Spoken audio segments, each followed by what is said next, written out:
Hi students, we have very important exercise in this video. It's very little but very important and time saving exercise, so stay tuned with us. We will learn how to store a customized subassembly on a tool palette. Customized subassemblies and creating assemblies are both simple tasks. However, we will save time in future projects if you store these items for later use. Typical jurisdictions usually has a finite number of allowable lane widths, curves type, and other component. It would be extremely beneficial to have the right subassemblies with the parameter already available on your tool palette window. So in this exercise, we will lead you through storing a customized subassembly on a tool palette, and we will be store some of subassemblies we made in the previous exercises. Therefore, any of the previously saved file which you can download from my video descriptions. If you do not have one open from the previous exercise, just you can open this drawing. You can download from my description link. I will also put that there, and then you can also add a tool only from a saved drawing. Okay, so make sure you save the drawing you are working in before following these steps. Now be sure your tool palette window is display. If not, then you can open this from here. Right click the tool palette control bar located at the top of the window or side opposite of tab if undocked, and select new palette to create a new tool palette. Okay, enter here the name for this new tool palette. I am entering my road parts, okay, in the name text box.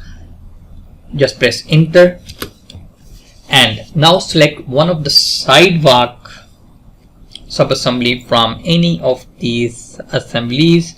For example, I just select this sidewalk, and you will now it's selected when you see the it highlighted and grip appears like this. For example, I want to save these subassemblies in my tool palette to use them later. So how I will do that?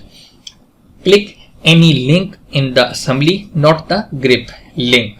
Okay, and while holding down like this the left mouse button, drag the assembly into the tool palette window and then release the mouse button like this. It may take you several tries to get the click and drag timing correct, but it will work, and you will know it is working when the cursor appears with the plus sign in the tool palette. When you release the mouse button, an entry appears on your tool palette with the name of subassembly component that you are adding, as well as a graphic of the assembly like this. Then select and right click the entry and select properties. The tool property dialog box will be appear. On this tool property dialog box, if desired, you can change the image, descriptions, and other parameters in the tool properties dialog, and just click OK. You can try this process for other subassemblies in your drawing. For example, if I want to save this subassembly also, I can drag it something like this. If you have multiple subassemblies which have variations for the parameters of subassemblies, then it is very useful trick and tips to save your time, and you can use these subassemblies later without creating them again and again. So stay tuned with us, and in the next exercise I will show you how you can save a complete assembly in this tool palette.